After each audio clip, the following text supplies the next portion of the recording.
Assalamualaikum warahmatullahi wabarakatuh. Perkenalkan, nama saya Raffi Sadat Arabani dengan NRP 2042241105 dari Program Studi Teknik Instrumentasi Institut Teknologi 10 November. Pada video ini, saya akan menjelaskan tentang proyek rangkaian timer sederhana yang telah saya buat dan simulasikan di Proteus, sekaligus berbagi proses dan prinsip kerjanya dari rangkaian ini. Rangkaian yang saya buat menggunakan IC NL555 sebagai sumber sinyal clock dan IC 4020 sebagai penghitung biner atau pembagi frekuensinya. Secara sederhana, IC 555 ini menghasilkan sinyal pulse secara berulang, sedangkan IC 4020 mengambil pulse tersebut untuk dihitung atau dibagi menghasilkan output dengan periode yang lebih panjang. Timer ini dirancang supaya dapat menghasilkan detakan waktu tertentu sehingga memberikan waktu yang berbeda untuk perbedaan timer untuk kebutuhan masing-masing sistem. Nah, yang nanti bisa kita gunakan untuk mengaktifkan atau menonaktifkan perangkat lain, misalnya relay atau beban listrik lain. Proses pembuatannya, saya mulai dari menyusun konfigurasi stable untuk IC555. Pada bagian ini, resistor, potentiometer, dan kapasitor menjadi komponen kunci untuk mengatur kecepatan sinyal clock. Nah, nilai kapasitor ini sangat berpengaruh. Semakin besar kapasitor, maka periodenya semakin lambat. Dan sebaliknya, jika kapasitornya semakin kecil, periodenya akan semakin cepat. Sinyal clock tersebut saya hubungkan ke IC 4020, di mana IC 4020 ini sebagai pembagi frekuensi.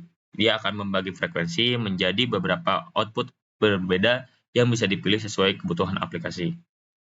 Selain IC, saya juga menggunakan transistor PNP sebagai driver untuk relay, supaya sinyal kecil dari 555 ini tetap bisa menggerakkan beban yang lebih berat. Namun, untuk pengamanan, saya juga menambahkan dioda flyback pada coil relay untuk melindungi transistor dari lonjakan tegangan balik atau reverse bias saat relay dimatikan. Semua komponen ini saya buat bersama-sama untuk memastikan rangkaian bekerja secara stabil dan aman. Melalui perancangan dan simulasi ini, saya belajar bahwa perubahan kecil pada komponen seperti kapasitor contohnya atau potentiometer bisa sangat mempengaruhi kepada performa atau waktu yang diberikan oleh timer. Rangkaian ini membuktikan bahwa timer sederhana bisa dibuat efektif hanya dengan kombinasi IC standar, hanya 2 IC, dan aplikasinya sangat luas dalam dunia otomasi. Nah, untuk penjelasan bagaimana cara mengubah output dari timer adalah dengan mengubah nilai dari kapasitor ataupun potensiometernya.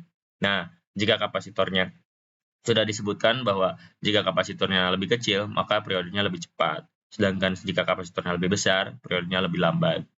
Nah, contoh pada kapasitor yang kecil adalah saya menggunakan 0,001 mikrofarad, di mana dia memberikan output yang sangat cepat untuk detakannya. Sedangkan untuk kapasitor yang 1 mikrofarad saja, 1 mikrofarad mengeluarkan output yang lebih lambat. Nah, kecepatan atau kelambatan dari timer ini selain dari kapasitor bisa kita atur dari potensiometernya.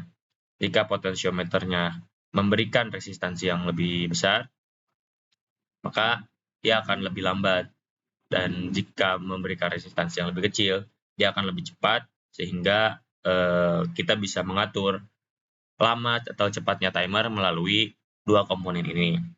Sekian penjelasan dari saya. Terima kasih. Wassalamualaikum warahmatullahi wabarakatuh.